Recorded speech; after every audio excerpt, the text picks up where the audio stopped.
ఈరోజు హైదరాబాద్ నగరం తెలంగాణ రాష్ట్ర రాజధానిగా ప్రపంచంతోనే పోటీ పడుతున్న ఈ నగరంలో అద్భుతమైన మౌలిక సదుపాయాలను ఏర్పాటు చేయాలని ఈ హైదరాబాద్ నగరాన్ని విశ్వ నగరంగా తీర్చిదిద్ది పెట్టుబడులు తీసుకువచ్చి అభివృద్ధి పదం వైపు నడిపించి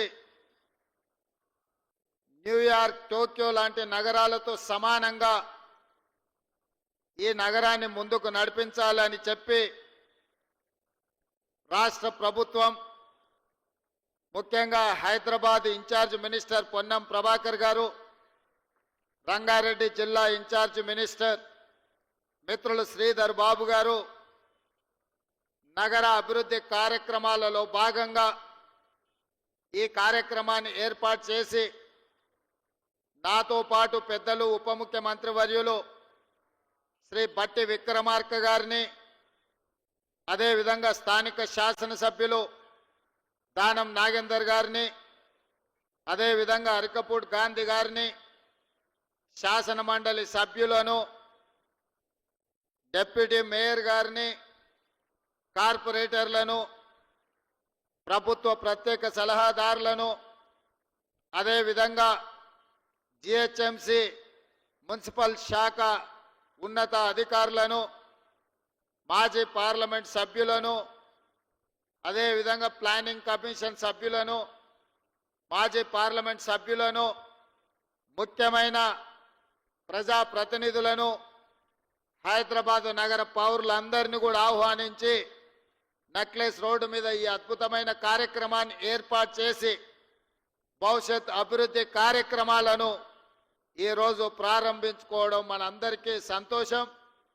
ఈ కార్యక్రమంలో పాల్గొన్న నాకు ఈ హైదరాబాదు నగరంలో ఈరోజు ఎస్టీపీలు కావచ్చు, ఫ్లైఓవర్లు కావచ్చు, అండర్ పాస్లు కావచ్చు, అదేవిధంగా నాలాల అభివృద్ధి కావచ్చు, అదేవిధంగా హైదరాబాదు నగరానికి అవసరమైన తాగునీటి కార్యక్రమాలకు సంబంధించి ప్రారంభోత్సవ కార్యక్రమాలను ఏర్పాటు చేసి దాదాపుగా 7,000 కోట్ల రూపాయలతో ఈ హైదరాబాదు నగరాన్ని తీర్చిదిద్దాలని ప్రయత్నం చేస్తున్న సహచర మంత్రివర్గ సభ్యులను, మున్సిపల్ శాఖ అధికారులను మనస్ఫూర్తిగా అభినందిస్తున్నా. మిత్రులారా, డిసెంబర్ 3, 2024 ఈరోజు, అదేవిధంగా డిసెంబర్ 3, 2023 నాటికి ఒక ప్రత్యేకత ఉన్నది. సరిగ్గా సంవత్సరం క్రితం 4 కోట్ల తెలంగాణ ప్రజలు ఇచ్చిన తీర్పును నిక్షిప్తమై డిసెంబర్ 3, 2023 నాడు ప్రజాపాలనను తీసుకురావాలి అని చెప్పి 4 కోట్ల తెలంగాణ ప్రజలు తీర్పు ఇచ్చిన రోజు, సరిగ్గా తెలంగాణ ప్రజలు తీర్పు ఇచ్చి సంవత్సరం పూర్తి చేసుకుంటున్న సందర్భంగా 4 కోట్ల తెలంగాణ ప్రజలకు మనస్ఫూర్తిగా శుభాకాంక్షలు, ధన్యవాదాలు తెలియజేస్తున్నా. ఇవాళ తెలంగాణ ప్రజలందరూ ఏకోన్ముఖమై శ్రీమతి సోనియా గాంధీ గారి నాయకత్వంలో ఆనాడు సెప్టెంబర్ 17, 2023 నాడు శ్రీమతి సోనియా గాంధీ గారు తెలంగాణ రాష్ట్రానికి ఇచ్చిన 6 గ్యారెంటీలను దృష్టిలో పెట్టుకొని వారు 2004లో కరీంనగర్లో తప్పకుండా 60 సంవత్సరాల తెలంగాణ ప్రజల యొక్క ఆకాంక్షను నెరవేరుస్తాను ఇచ్చిన గ్యారెంటీని వారు అమలు చేసి 10 సంవత్సరాలు పూర్తి చేసుకుంటున్న సందర్భంలో మళ్ళీ తెలంగాణ రాష్ట్రంలో శ్రీమతి సోనియా గాంధీ గారు 6 గ్యారెంటీలను తెలంగాణ ప్రజలకు ఇవ్వడం జరిగింది. 3 తారీఖు నాడు ఫలితాలు రావడం, 7 తారీఖు నాడు అధికారాన్ని చేపట్టడం, డిసెంబర్ 9 తారీఖు నాడు శాసనసభ సమావేశాలను ఏర్పాటు చేసుకొని మొదటి రోజే ఆర్టీసీలో ఆడబిడ్డలకు ఉచిత ప్రయాణం, అదేవిధంగా పేదవాళ్ళ ఆరోగ్యాన్ని వాళ్ళ కాపాడాలని రాజీవ్ ఆరోగ్యశ్రీతో 10 లక్షల రూపాయల ఉచిత వైద్యాన్ని కార్పొరేటు వైద్యం అందించడానికి మొదటి రోజు శాసనసభ సమావేశాలలో మనం నిర్ణయం తీసుకోవడం జరిగింది. ఈ డిసెంబర్ మొదటి వారం మొత్తం విజయోత్సవాలు, మనం సాధించుకున్న విజయాలను స్మరించుకొని సంవత్సరం పూర్తి చేసుకుంటున్న సందర్భంలో రాబోయే సంవత్సరానికి మనం భవిష్యత్ కార్యాచరణను కూడా ఈరోజు నిర్ణయించుకోవాల్సిన అవసరం ఉన్నది. మిత్రులారా, ఈరోజు ఆలోచన చేయండి. హైదరాబాదు నగరం అంటే తెలంగాణ రాష్ట్రానికే కాదు, ఈ దేశానికి, ప్రపంచానికే ఒక ప్రత్యేక గుర్తింపు ఉన్నది. ఇవాళ అమెరికాలో సిలికాన్ వ్యాలీలో ఇంజనీర్లు ఉన్నారు అనంటే, సిలికాన్ వ్యాలీ నడుస్తుంది అనంటే, ఈ హైదరాబాదు నగరం తెలంగాణ రాష్ట్రంలో చదువుకున్న నిరుద్యోగ యువకులు ఇంజనీర్లుగా మారి అమెరికా లాంటి దేశాలను సాంకేతిక నైపుణ్యంతో అభివృద్ధి చేస్తున్నారంటే అందులో ఈ హైదరాబాదు నగరానికి ఒక ప్రత్యేకమైన స్థానం ఉన్నది. ఇదే కాదు, ఆనాడు శ్రీ రాజీవ్ గాంధీ గారు ఈ దేశం యొక్క భవిష్యత్తు మారాలి అనంటే కంప్యూటర్ యుగం రావాలి, 21వ శతాబ్దంలోకి వేగంగా అభివృద్ధి చెందాలి అంటే ఈ దేశం యువతకు కంప్యూటర్ని పరిచయం చెయ్యాలి అని ఈ దేశానికి కంప్యూటర్ని రాజీవ్ గాంధీ గారు పరిచయం చేసింది. వారి నేపథ్యంలోనే ఆనాటి నేదురుమల్లి జనార్దన్ రెడ్డి ఉమ్మడి రాష్ట్ర ముఖ్యమంత్రి గారు మొట్టమొదట హైటెక్ సిటీకి శిలాఫలకం వేస్తే, ఆ తర్వాత వచ్చిన చంద్రబాబు నాయుడు గారు హైటెక్ సిటీని నిర్మించి ఐటీ కంపెనీలను వారు తీసుకురావడం జరిగింది. వారి తర్వాత ముఖ్యమంత్రిగా ప్రభుత్వాన్ని ఏర్పాటు చేసిన డాక్టర్ వైఎస్ రాజశేఖర రెడ్డి గారు ఐటీ కంపెనీలను కొనసాగించడమే కాకుండా ఔటర్ రింగ్ రోడ్డును, అంతర్జాతీయ ఎయిర్పోర్టును, ఫార్మా కంపెనీలను తీసుకొచ్చి అదేవిధంగా హైదరాబాద్ నగరానికి ఆనాడు కీర్తిశేషులు పీజేఆర్ గారు ఎండాకాలం వచ్చిందంటే ఖాళీ కుండల ప్రదర్శన చేసేవాడు. ఈ నగరానికి తాగునీటి సమస్యను శాశ్వతంగా పరిష్కరించాలి అని వారు బతుకున్నంత కాలం పి జనార్దన్ రెడ్డి గారు ఈ నగరంలో పేదల కోసం కొట్లాడి, వారి పోరాట ఫలితం కృష్ణా నుంచి Krishna phase 1, Krishna phase 2, Krishna phase 3 తాగు జలాలను తరలించడమే కాకుండా గోదావరి జలాలని నగరానికి తరలించిన చరిత్ర కాంగ్రెస్ పార్టీ. ఈరోజు ఈ నగర ప్రజలు ఉస్మాన్ సాగర్, హిమాయత్ సాగర్ తాగునీటి జలాశయాలనే కాదు, అవి సరిపోకపోవడంతో కృష్ణానది జలాలను, గోదావరి జలాలను తీసుకొచ్చి కోట్లాది ప్రజలకు ఈరోజు తాగునీటి సమస్యను తీరుస్తున్నాము అంటే ఆనాడు కాంగ్రెస్ పార్టీ ముందు చూపుతోని చేసిన ప్రాజెక్టు. అవే కాదు, ఈరోజు మనం చూస్తున్న ఈ నెక్లెస్ రోడ్డు కానీ, అక్కడున్న ఈ ఫ్లైఓవర్లు కానీ, లేకపోతే ఆ బుద్ధుడు కానీ, లేకపోతే ట్యాంక్ బండ్ మీద కట్టిన గొప్ప మహానుభావుల విగ్రహాలు కానీ, ఆనాడు ఎన్టీ రామారావు గారు, కోట్ల విజయభాస్కర్ రెడ్డి గారు తీసుకున్న నిర్ణయాలు ఈరోజు ఈ నగరం ప్రపంచంతోనే పోటీ పడే విధంగా అభివృద్ధి చెందింది. మరి మిత్రులారా, ఇవాళ గొప్పగా మెట్రో ఉంది మా హైదరాబాద్లో అని చెప్పుకుంటున్నాం.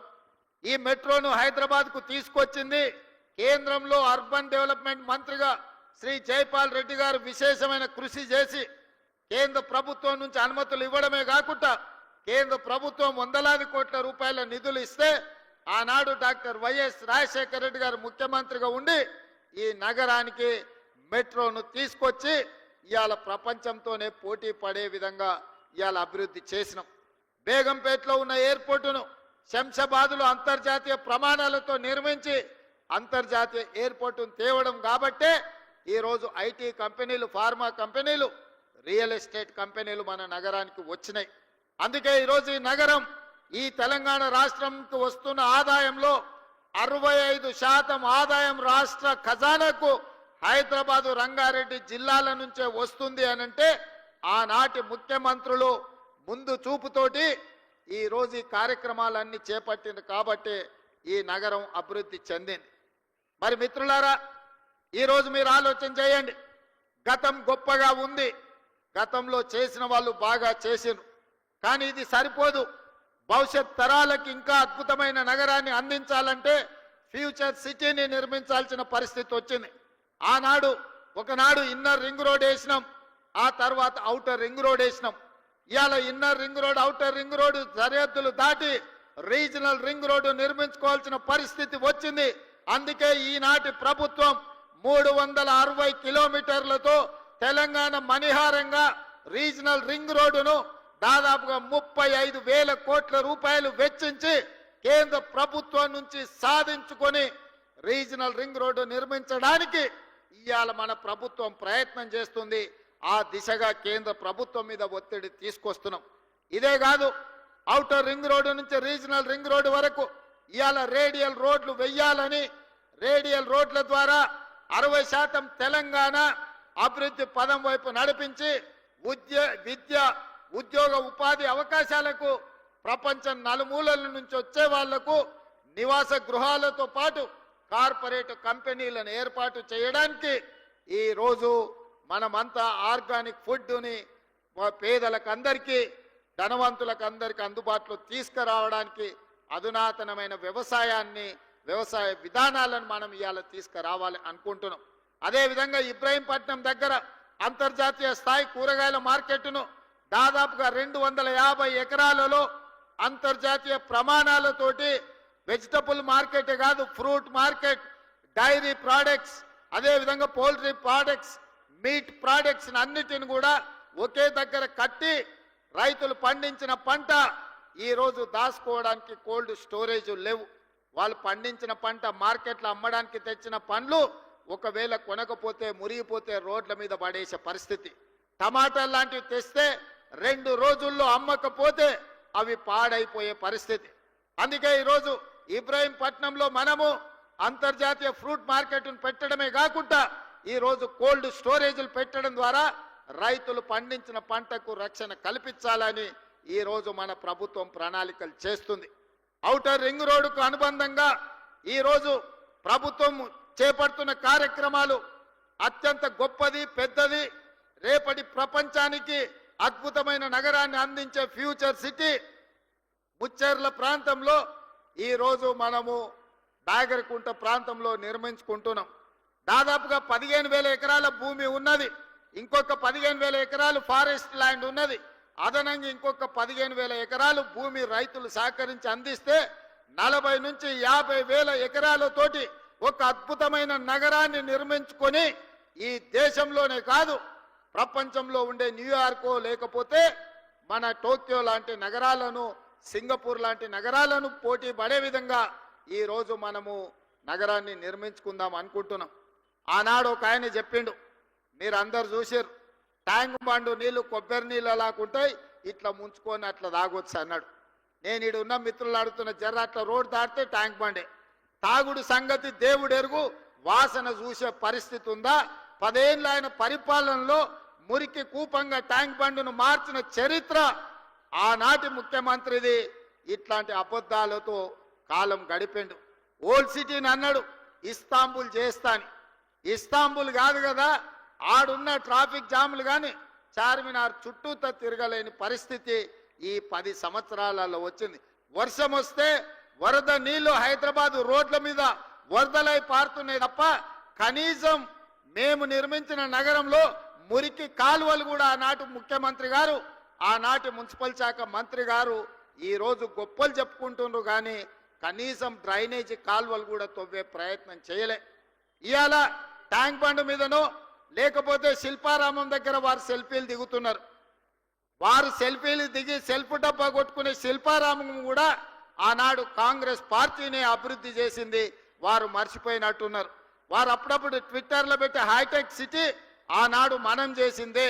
ఈ ట్యాంక్ బండ్ ఏదో ఆయననే నిర్మించినట్టు, వాళ్ళ తాతగారు బుద్ధుడి విగ్రహం పెట్టినట్టు ఇవాళ ఆ ఫోటోలను చూపించి మేము నిర్మించినమని అబద్ధాలు చెప్పుకునే పరిస్థితి. ఏది ఏమైనా ఆనాడు 10 సంవత్సరాలు 20 లక్షల కోట్ల రూపాయలు ఖర్చు పెట్టినా ఈ నగరానికి కావాల్సిన శాశ్వతమైన అభివృద్ధిని గత 10 సంవత్సరాలు పరిపాలనలో ఉన్న వాళ్ళు చెయ్యలేదు. మరి ఈరోజు నేను మిమ్మల్ని అడుగుతున్న మిత్రులారా, టీవీలలో మనం చూస్తున్నాం, ఢిల్లీలో కాలుష్యం పెరిగిపోయింది, మనుషులు బతకలేని పరిస్థితి, ప్రజల్ని ఇళ్లలో నుంచి బయటికి రావద్దంటారు. ఢిల్లీలో పాఠశాలలకు సెలవులు ఇచ్చిండ్రు. అక్కడ ఉన్నోళ్ళు ఆరోగ్యం కాపాడుకోవాలంటే ఇతర నగరాలకి వలస బొమ్మని అక్కడ ఉన్న వాళ్ళు చెప్తున్నారు. స్పష్టంగా ఢిల్లీ నగరం ఈనాడు నివసించడానికి ఉపయోగపడే నగరంగా లేదు. ఢిల్లీ నగర వాసులు ఇతర ప్రాంతాలకు వలస బొమ్మంటున్నారు. ముంబై నగరాన్ని తీసుకుంటే వర్షం వచ్చిందంటే పీకల దాకా నీళ్ళు వచ్చి ముంబై నగరం అతలా కుతలమైపోతుంది. ముంబై నగరము నివసించలేని పరిస్థితికి వచ్చింది. మొన్న చెన్నై మీరు చూసిండ్రు, డిసెంబర్లో వర్షాలు వచ్చి చెన్నై మొత్తం మునిగిపోయింది. చెన్నై పరిస్థితి చెప్పే పరిస్థితి లేదు. బెంగళూరులో పోతే పొద్దున ఎయిర్పోర్ట్ విమానం ఎక్కాలంటే సాయంత్రం వరకు బెంగళూరు ట్రాఫిక్లోనే ఇరుక్కుపోయే పరిస్థితి ఉంది. ఈరోజు బెంగళూరు ట్రాఫిక్ గంటల కొద్దీ రోడ్ల మీదనే, ఇంట్లో తక్కువ రోడ్ల మీద ఎక్కువ ఉండే పరిస్థితి బెంగళూరు నగరానికి వచ్చింది. కలకత్తా గురించి నేను చెప్పాల్సిన పని లేదు, మీకు అందరికీ తెలుసు. కలకత్తాలో ఉన్నంత మురికి, కలకత్తాలో ఉన్నన్ని సమస్యలు ఈ భూమి మీద ఎక్కడా లేవు. అందుకే ఈరోజు హైదరాబాద్ నగరవాసులను, తెలంగాణ ప్రజలు నేను అడగదలుచుకున్నా. ఢిల్లీ, ముంబై, కలకత్తా, బెంగళూరు, చెన్నై అన్ని నగరాలు ఈరోజు కాలుష్యం మొత్తం ఆక్రమించుకున్నది. వాయు కాలుష్యం, నీరు కాలుష్యం, భూమి కాలుష్యం, అక్కడ నివసించలేని పరిస్థితి, అక్కడ ట్రాఫిక్ సమస్యను పరిష్కరించలేని పరిస్థితికి ఆ నగరాలు చేరుకున్నాయి. మరి మనం ఇంకొక 10 సంవత్సరాలు ఏమనకుంటా ఊరుకుంటే హైదరాబాదు నగరం వాటన్నిటికంటే దరిద్రంగా తయారయ్యే పరిస్థితి ఉన్నది మిత్రులారా. అందుకే ఈరోజు ఆ నగరాల నుంచి అనుభవాలు నేర్చుకోవాలి. ఢిల్లీ లాంటి అత్యధిక కాలుష్య నగరంగా ఈరోజు ఢిల్లీ వచ్చిందంటే గత పాలకుల నిర్లక్ష్యం వల్ల ఈరోజు ఢిల్లీ నగరం ఆ విధంగా తయారైంది. అందుకే ఈరోజు ఈ అభివృద్ధి కార్యక్రమాలే కాదు, మూసీ డెవలప్మెంట్ను చెయ్యాలని, మూసీ నదిని ప్రక్షాళన చెయ్యాలని, మూసీ నదిని పునరుజ్జింపజేయాలని హైదరాబాదులో కాంక్రీట్ జంగల్గా మారి వర్షాలు వస్తే ఎక్కడికక్కడ రోడ్ల మీద వరదలు వచ్చే పరిస్థితి వచ్చింది.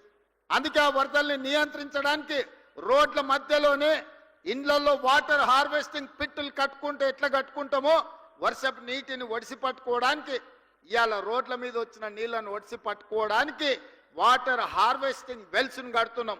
ఒక్కొక్క దగ్గర 10 లక్షల లీటర్లను ఒడిసి పట్టడానికి రోడ్డు పక్కననే వాటర్ హార్వెస్టింగ్ వెల్స్ని కట్టినాం.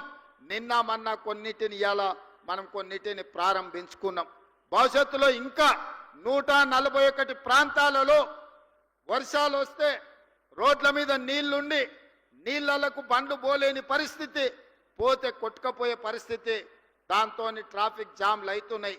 వాటన్నిటిని కూడా వాటర్ హార్వెస్టింగ్ వెల్స్ని కట్టాలని ఇవాళ అధికారులకు ఆదేశాలు ఇచ్చి ఈ నగరాన్ని ఒక క్రమ పద్ధతిలో అభివృద్ధి చేయాలి, ట్రాఫిక్ సమస్యను శాశ్వతంగా పరిష్కరించాలి అని ఇవాళ మనం ఆలోచన చేస్తున్నాం.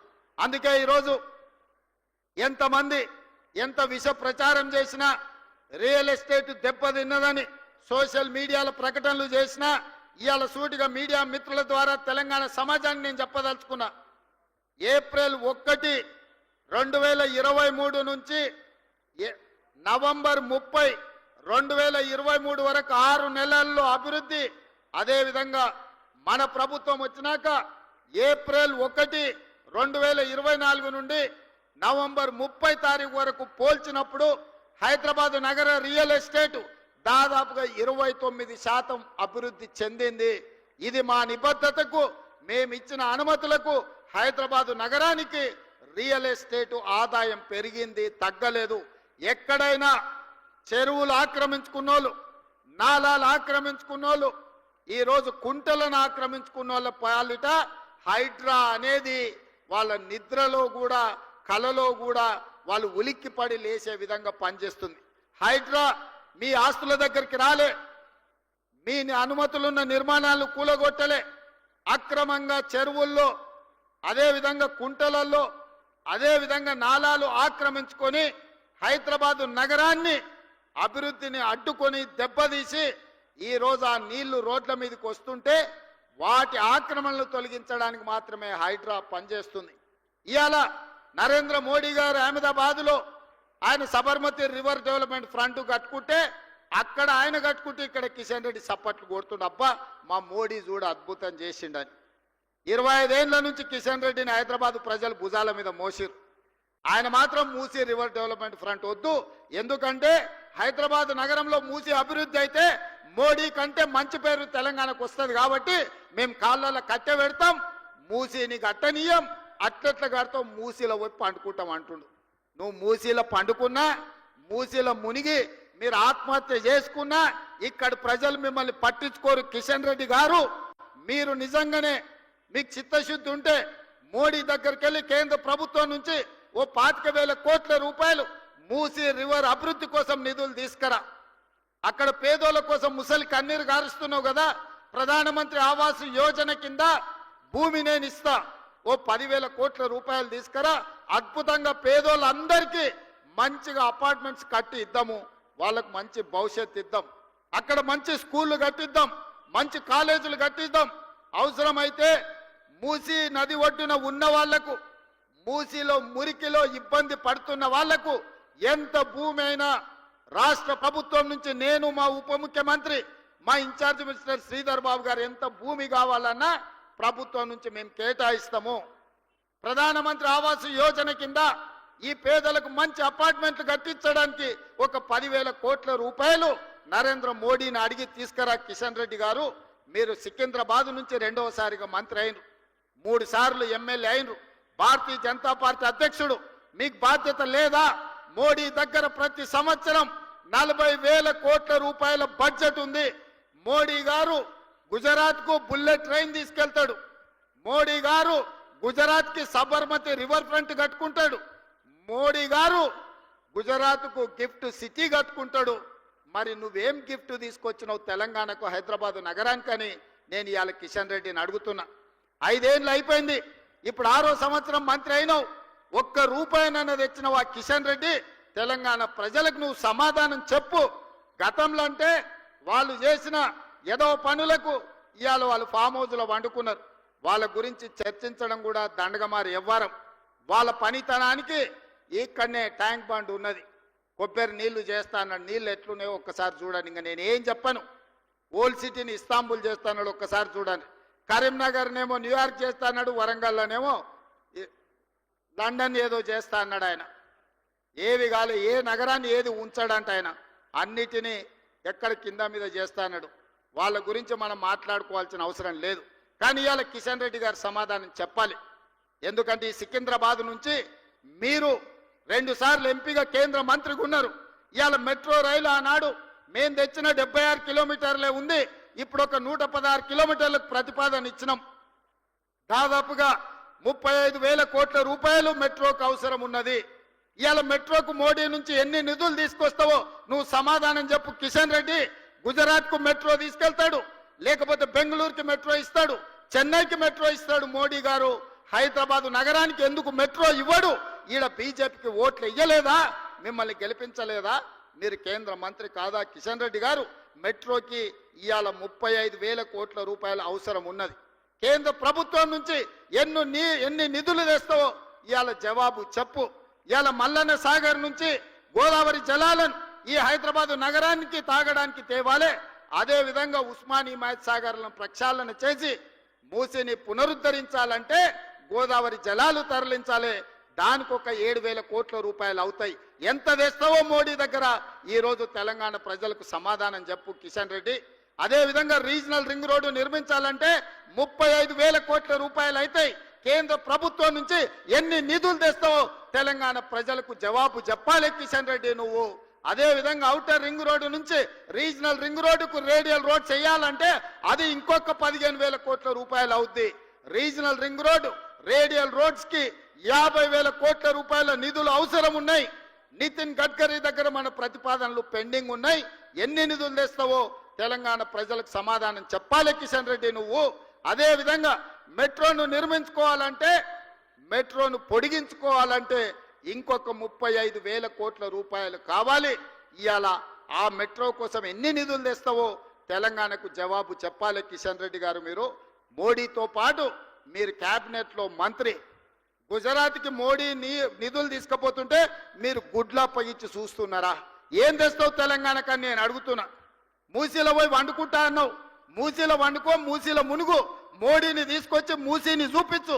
ఎంత దరిద్రంగా, ఎంత కలుషితం అయిపోయిందో, కెమికల్ ఫ్యాక్టరీల నుంచి ట్యాంకర్లు వచ్చి ఎట్లా పోస్తున్నాయో. మూసీలో చచ్చిపోయిన మనుషుల కలేబరాలు, కొట్టుకొచ్చిన పశువుల శవాలు ఇవాళ నల్గొండ జిల్లా ప్రజల జీవితాలను అతలాకుతలం చేస్తున్నాయి. అయినా నీకు కనికరం కలగలేదా కిషన్ రెడ్డి గారు అని నేను అడుగుతున్నా. ఇవాళ బీఆర్ఎస్ వాళ్ళు, బీజేపీ వాళ్ళు మూసీని అడ్డుకుంటామంటున్నారు. ఎందుకు అడ్డుకుంటారు, ఎందుకు అడ్డం పండుకుంటారని నేను అడుగుతున్నా. ఈ కాలుష్యాన్ని తొలగించాల్సిన అవసరం లేదా? హైదరాబాదు నగరం మరో ఢిల్లీ లాగా మారాలనా? ఈ కాలుష్యంతో మనం బతకలేని పరిస్థితి వచ్చి మళ్ళీ అడవుల్లోకి పోయి ఆది మానవుల్లాగా మనం బతకాలనా? లేకపోతే అధునాతనమైన నగరంలో ఈరోజు మనం నివసించాలనా? తెలంగాణ సమాజం ఆలోచన చెయ్యాలి. ఈ నగరం మనది. ఈ నగరం మనం బ్రతకడానికే కాదు, మనకు ఉపాధి ఇచ్చింది, మనకు ఆదాయాన్ని ఇచ్చింది, మనకు ప్రతిష్టను తెచ్చింది.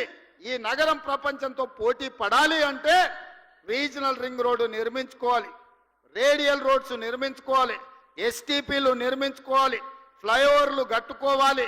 అదేవిధంగా గోదావరి కృష్ణా నదీ జలాలను తాగడానికి తరలించుకోవాలి, మెట్రో రైలును విస్తరించుకోవాలి.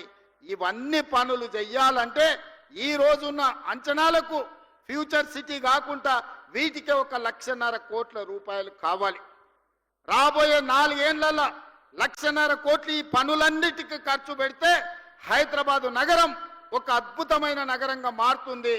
ఈ అద్భుతమైన నగరం ప్రపంచ పెట్టుబడులకు వేదిక అవుతుంది. ఈ ప్రపంచ పెట్టుబడులకు మన నగరాన్ని వేదిక చెయ్యాలి అంటే కేంద్ర ప్రభుత్వం సహకరించాలి. ఏడ్చేటోడు ఏడుస్తాడు. ఏడ్చేటోడు గురించి నాకు బాధ లేదు. ఎందుకంటే బీఆర్ఎస్ వాళ్ళు మేము చెయ్యలేదు, ఈయన చేస్తున్నాడు, ఈయన పేరు వస్తే మా మనుగడ ఉండదు, మా ఉనికి మాయమవుతుందని వాళ్ళు బాధపడుతున్నారు. వాళ్ళ బాధ మనం అర్థం చేసుకుంటాం. కానీ 11 ఏళ్ల నుంచి 3 సార్లు ప్రధానమంత్రిగా మోడీ ఉన్నాడు. హైదరాబాదు నగరంలో వరదలు వచ్చి మునిగిపోయినప్పుడు 1 పైసా కూడా ఇయ్యలే మోడీ. ఇక్కడ ఇండ్లు దడిచిపోతే, ఇక్కడ సామాన్లు మునిగిపోతే అప్పుడు ఆయన బండి సంజయ్ చెప్పిండు, బండి కట్టుకోపోతే బండి ఇస్తాం, ఆటో కొట్టుకోపోతే ఆటో ఇస్తాం, కారు పోతే కారు ఇస్తామన్నాడు.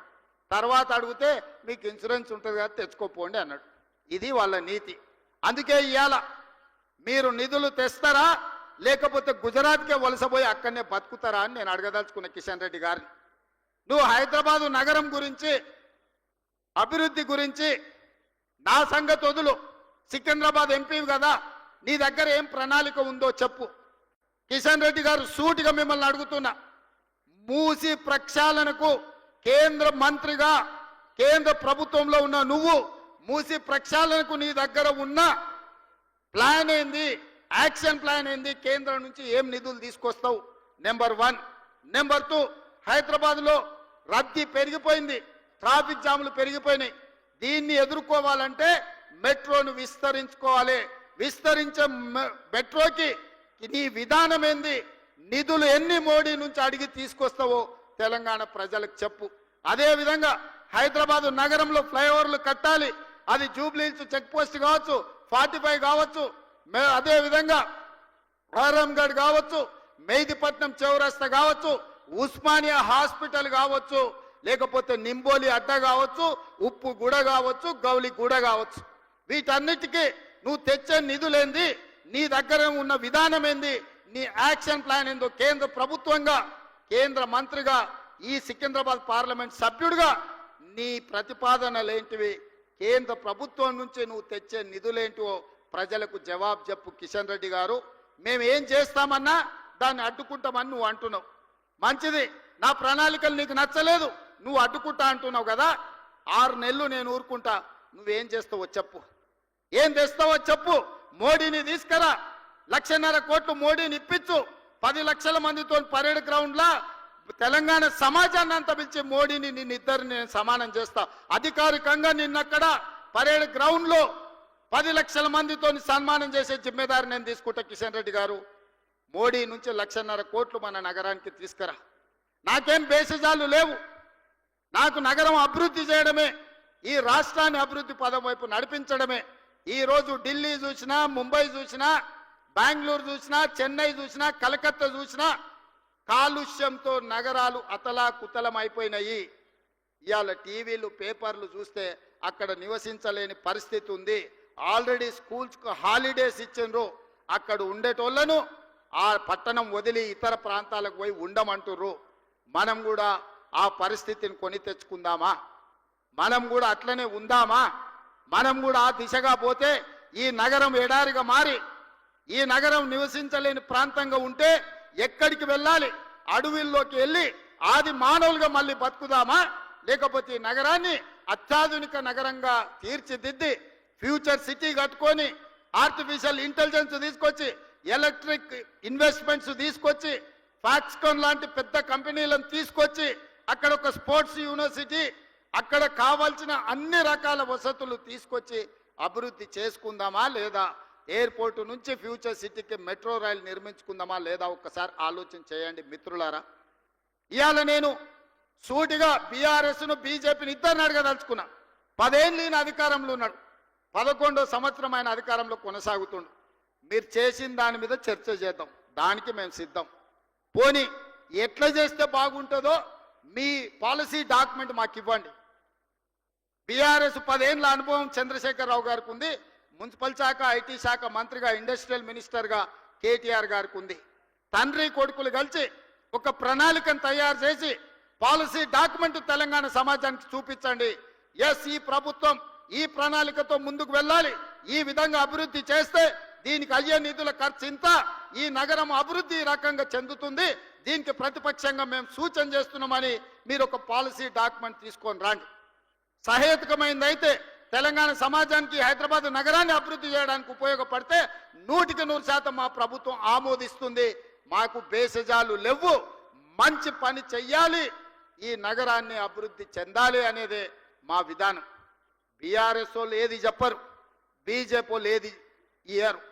మనం ఏది చెయ్యబోయినా మేము అడ్డుకుంటామని ఇద్దరు గూడుపుటాన్ని చేసి అలై బలై చేసుకొని చీకట్లో కూడా పొద్దుటిపూట ఒకడు మేము పోయి పండుకుంటాం మూసీలు అని అంటారు. అందుకే ఈరోజు ఈ వేదిక మీద నుంచి మీరు మీ ప్రతిపాదనలు పంపండి. నేను మా ఉప ముఖ్యమంత్రి బట్టి విక్రమార్క గారికి, శ్రీధర్ బాబు గారికి, పొన్నం గారికి, ఎందుకంటే ఒక ఆయన హైదరాబాద్ ఇన్ఛార్జ్ మినిస్టర్, రెండొగరు రంగారెడ్డి జిల్లా ఇన్ఛార్జ్ మినిస్టర్, మూడొగరు ఆర్థిక మంత్రి, ఈ ముగ్గురితోని నేను ఒక మంత్రివర్గ ఉపసంఘం వేస్తున్న ఈ వేదిక మీద నుంచి మీడియా మిత్రులారా రాసుకోండి. అఖిలపక్ష సమావేశాన్ని మా ఉప ముఖ్యమంత్రి గారి నేతృత్వంలో అఖిలపక్ష సమావేశాన్ని ఏర్పాటు చేస్తాం. బీఆర్ఎస్ వాళ్ళు వాళ్ళ పాలసీ డాక్యుమెంట్ తీసుకొచ్చి చర్చించండి. బీజేపీ కిషన్ రెడ్డి కేంద్ర మంత్రిగా మీరు ఏం పాలసీ నగరాన్ని అభివృద్ధి చేయడానికి తెలంగాణ నిధులకు తీసుకొస్తారో అఖిలపక్ష సమావేశాన్ని ఈ వేదిక మీద నుంచి మా ఉప ముఖ్యమంత్రి గారిని నేను రిక్వెస్ట్ చేస్తున్నా. మిమ్మల్ని అఫీషియల్లీ క్యాబినెట్ సబ్ కమిటీ కింద క్యాబినెట్ సబ్ కమిటీ మినిస్టర్స్ గా వీరి ముగ్గురిని నేను నియమిస్తున్న ఈ వేదిక మీద నుంచి నేను ఆదేశాలు ఇస్తున్నా చీఫ్ సెక్రటరీ గారికి. తక్షణమే ఈ ఆర్డర్ రిలీజ్ చేయండి. వారు అఖిలపక్ష సమావేశాన్ని ఏర్పాటు చేస్తారు. మొదట బీజేపీ వాళ్ళు వాళ్ళ ప్రతిపాదన దేండి, తర్వాత బీఆర్ఎస్ వాళ్ళు దేండి. అదే విధంగా తెలంగాణను అభివృద్ధి చేయాలనుకున్న మేధావులు కూడా మీరు సూచనలు ఇవ్వండి. సంవత్సరం పూర్తి చేసుకున్న సందర్భంగా భవిష్యత్ కార్యాచరణను మనం నిర్ణయించుకుందాము. ఏ విధంగా బాగుపడతామో ఆలోచన చేసుకుందాము. మనం బాగుపడడానికి ఎవరో వచ్చి ఏది చెయ్యరు, ఎవరో వస్తారని ఏదో చేస్తారని చూసుకుంటూ కూర్చుంటే ఈ నగరం వరదల్లో మునిగిపోతుంది, కాలుష్యం ఆవహిస్తుంది. ఆ తర్వాత కాపాడడానికి కూడా ఎవరు ఉండరు, ఎవరు రారు. అందుకే బాధ్యతతో బాధతో అద్భుతమైన హైదరాబాదు నగరం ఈ రకంగా దెబ్బ తినడం, కాలుష్యం ఎంత పెరిగిపోతుందో చదువుకున్న యువకులారా మీరు ఆలోచన చేయండి. ఈ కాలుష్యాన్ని తగ్గించాలి అంటే చెరువులను కాపాడుకోవాలి, నాలాల ఆక్రమణలను తొలగించాలి, కుంటలను పునరుద్ధరించాలి, మూసీ నదిని పునరుజ్జీవింపజేయాలి, మూసీలో కొట్టుకుపోతున్న శవాలను అక్కడ ఉన్న కలేబరాలను తొలగించాలి, ఇండస్ట్రియల్ పొల్యూషన్ మూసీలో కలుపుతున్న దాన్ని నియంత్రించాలి. ఈరోజు మూసీలో పారే నీళ్లు గోదావరి జలాలు మూసీలో పారాలి. తద్వారా హైదరాబాదు నగరం యొక్క కాలుష్యం తగ్గుతుంది, ఈ నగరం అద్భుతంగా అభివృద్ధి చెందుతుంది. ప్రపంచ పర్యాటకులను మనము ఆకర్షించాలి అంటే రీజనల్ రింగ్ రోడ్డు రావాలి, మెట్రో రైలు విస్తరించాలి, మూసీ అభివృద్ధి జరగాలి, ఫ్లైఓవర్లు కట్టుకోవాలి, హైదరాబాదు ప్రజలకు కృష్ణా గోదావరి జలాలు తాగడానికి తేవాలి, 24 గంటలు పని కల్పించాలి. ఆటోలు నడుపుకునే వాళ్ళ నుంచి టాక్సీలు నడుపుకునే వరకు చిన్న చిన్న ఛాయ్ బండి నుంచి పెద్ద పెద్ద హోటళ్ళ వరకు పరిశ్రమ అభివృద్ధి చెందాలి అంటే పర్యాటకులు పెరగాలి. పర్యాటకులు పెరగాలి అంటే మౌలిక వసతులు అధునాతనంగా ఉండాలి. ఆ విధానానికి మా ప్రభుత్వం కట్టుబడి ఉన్నది. ఆ దిశగా మేము ప్రయత్నం చేస్తున్నాము. బీజేపీ బీఆర్ఎస్ వాళ్ళు మా మంత్రివర్గ ఉపసంఘానికి అఖిలపక్ష సమావేశంలో వచ్చి మీ ప్రతిపాదనలు ఇవ్వండి. మేము ఏది చేస్తామన్నా మీరు అడ్డుకుంటామనేదే మీ విధానం అయితే అట్లా కుదరదు. గతంలో మీరు చేసింది కొన్ని తప్పులు చేసిరు, ఎన్నో అప్పులు చేసిరు.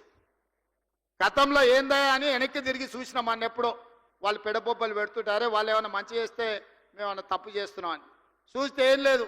అడగోలిగే తప్పులు ఉన్నాయి, కొండంత అప్పులు ఉన్నాయి. ఈ రెండు తప్ప గత ప్రభుత్వం చేసింది నాకు ఎక్కడ కనిపించలే.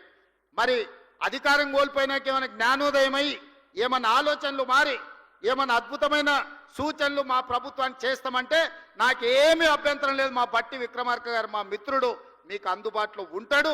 వారికి సహాయంగా శ్రీధర్ బాబు, పొన్నం ప్రభాకర్ గారు ఉంటారు. మీరు ప్రతిపాదనలు ఇవ్వండి. ఈ ప్రభుత్వం ప్రజా ప్రభుత్వం, ప్రతిపక్షాలను గౌరవిస్తుంది, ప్రతిపక్షాల సలహా సూచనలు తీసుకుంటుంది. మీరు ఇవ్వండి, మన రాష్ట్రాన్ని అభివృద్ధి చేసుకుందాం. అంతే తప్ప అడ్డుకుంటామని అంటే అడ్డుకోవడం అనేది సమాధానం కాదు.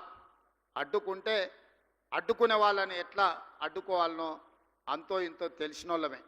ఎందుకంటే ఇవన్నీ చూసుకుంటేనే ఇంత దూరం వచ్చినాం, చూడకుంటూ వచ్చినాం. మిత్రులారా మీకు తెలుసు కదా, ఇవన్నీ చూడకుంటేనే ఇంత దూరం వచ్చినాం. మేమందరం ఏమన్నా తాత పేరు నాయన పేరు చెప్పొచ్చు ఆ కుర్చీలో కూర్చున్నామా? లేదు కదా, మీ మధ్యలో ఉండుకుంటేనే వచ్చినాం కదా. అందుకే ఇట్లాంటి ఆలోచనలు మానండి. మా మీద కోపం ఉంటే ఇంకో రకంగా తీర్చుకోండి. మమ్మల్ని కక్ష సాధింపు చర్యలకు పాల్పడాలంటే ఇంకే రకంగా అయినా చూడండి. మా మీద కోపంతో 4 కోట్ల తెలంగాణ ప్రజల్ని శిక్షించకండి. ఈ నగర అభివృద్ధిని అడ్డుకోకండి. ఈ నగరమే మన ఆదాయం, ఈ నగరమే మన జీవన విధానం. ఈ నగరాన్ని మనం కోల్పోతే మనం సర్వం కోల్పోయినట్టే. హైదరాబాదు నగరమే ఈ రాష్ట్రం యొక్క ఆదాయము, ఆత్మగౌరవము. ఇది మనం నివసించడానికి ఉండే ఒక అద్భుతమైన నగరం. దీన్ని ఏ రకంగా అయినా కాపాడుకుందాం. ఈరోజు చేపట్టిన అభివృద్ధి కార్యక్రమాలు 7,000 కోట్ల రూపాయలవే. ఈ హైదరాబాదు నగరానికి ఇవి సరిపోవు. తొందరలోనే ప్రణాళికలు చేస్తున్నాము. ఆ ప్రణాళికలతోని అంతర్జాతీయ నగరంగా తీర్చిదిద్దే బాధ్యత, విశ్వ నగరంగా రాణింపజేసే విధంగా రాబోయే రోజుల్లో అంతర్జాతీయ పెట్టుబడులు తీసుకొచ్చి ఈ నగరాన్ని అద్భుతంగా తీర్చిదిద్దడానికి రోజుకు 18 గంటలు పనిచేసే బాధ్యత మేమందరం తీసుకుంటామని చెప్పి మీ అందరికీ తెలియజేస్తూ మీ అందరి దగ్గర సెలవు తీసుకుంటున్న మిత్రులారా.